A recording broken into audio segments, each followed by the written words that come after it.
Atención, lo que estás a punto de escuchar no es una narración religiosa ni una exageración de avivamiento. Es el testimonio histórico de cómo Dios manifestó su poder sobrenatural a través de la vida de Charles Grandison Finney. Antes de continuar, escribe en los comentarios la palabra fuego si crees que el Espíritu Santo sigue obrando hoy con la misma autoridad y poder que en generaciones pasadas. El primer milagro que marcó el ministerio de Charles Finney fue la convicción sobrenatural de pecado que caía sobre las personas sin que él predicara una sola palabra. Finney relató que, en numerosas ocasiones, al simplemente entrar a un edificio, una iglesia o incluso a una fábrica, los hombres y mujeres comenzaban a sentir una carga espiritual tan intensa que no podían mantenerse en pie. Personas incrédulas, endurecidas y burlonas rompían en llanto. Caían de rodillas y clamaban a Dios pidiendo misericordia. Nadie los tocaba, nadie los persuadía. Era el Espíritu Santo confrontando directamente el corazón humano con la santidad de Dios. Punto. El segundo milagro fue la manifestación visible del poder de Dios que hacía temblar cuerpos enteros. Durante las reuniones, muchas personas comenzaban a temblar incontrolablemente, perdían fuerzas y caían al suelo bajo una profunda convicción espiritual. Finney aclaraba que no buscaba provocar estas manifestaciones, pero reconocía que el cuerpo humano reaccionaba cuando el alma era confrontada por la presencia de Dios. Algunos permanecían postrados durante horas, orando, llorando y entregando áreas de su vida que nunca antes habían rendido al Señor. Punto. El tercer milagro fue la conversión masiva y simultánea de multitudes.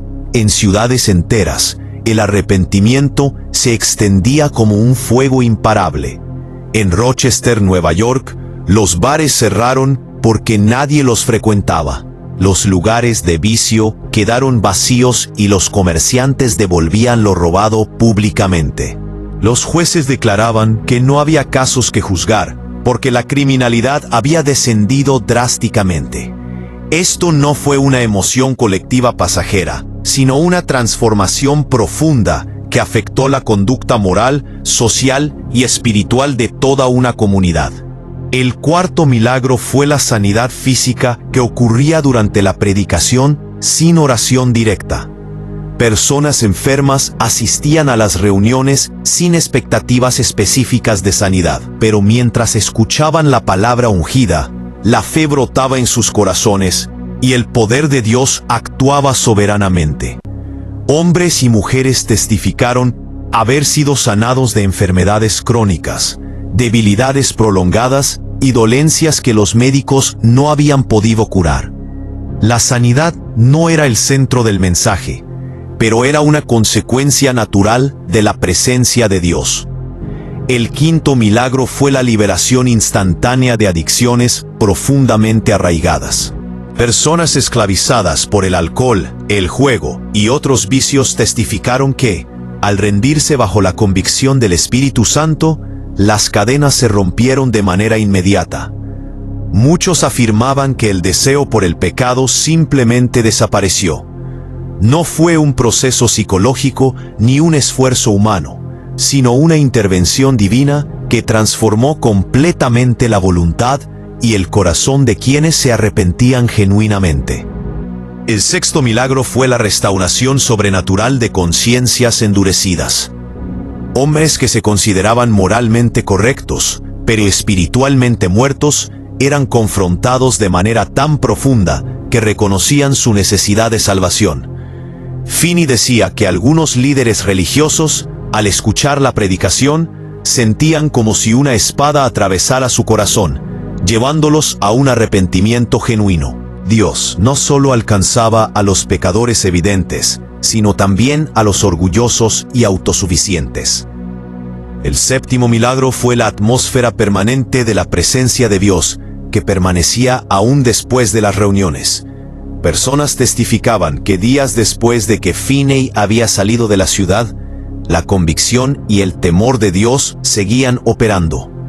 Familias enteras se reunían para orar espontáneamente, vecinos se reconciliaban y el deseo por la palabra de Dios aumentaba de manera sobrenatural. El avivamiento no dependía de la presencia física del predicador, sino de la obra continua del Espíritu Santo en los corazones.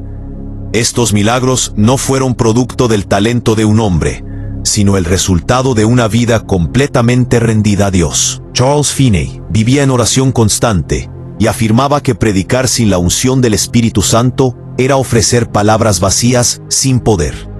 Su ministerio fue una evidencia clara de que Dios respalda con poder a quienes caminan en obediencia y santidad.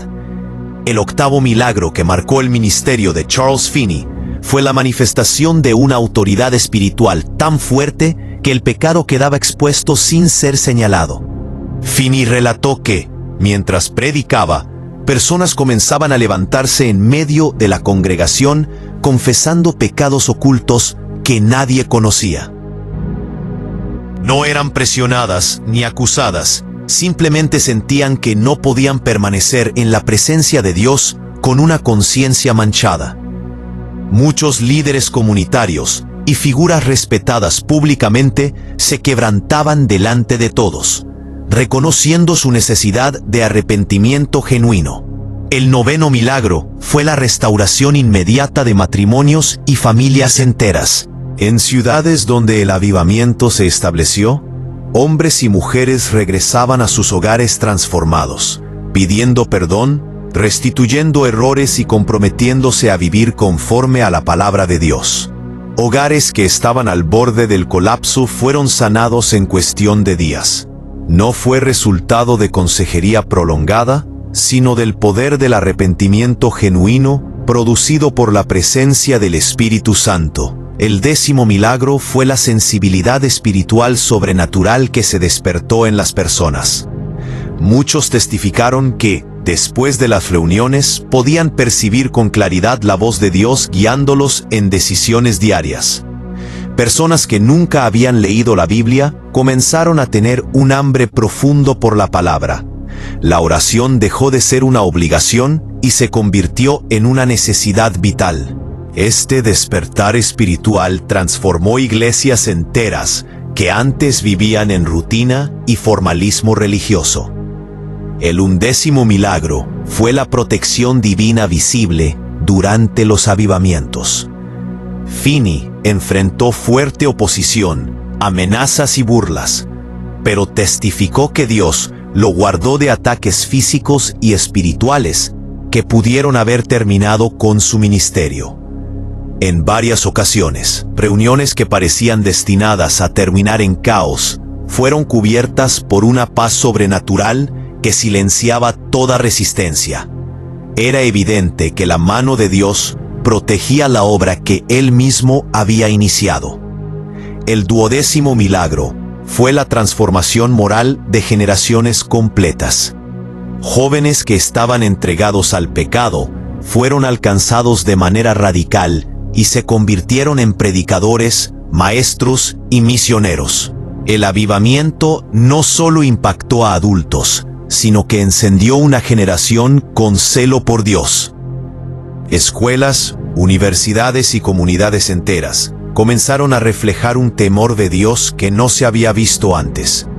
El 13º milagro fue la provisión sobrenatural para la obra de Dios. En momentos donde no había recursos humanos suficientes, Dios suplía de maneras inesperadas. Personas que habían sido tocadas por el avivamiento entregaban generosamente para sostener la obra misionera, la ayuda social y la expansión del mensaje. Finney nunca manipuló ofrendas ni pidió dinero de forma insistente.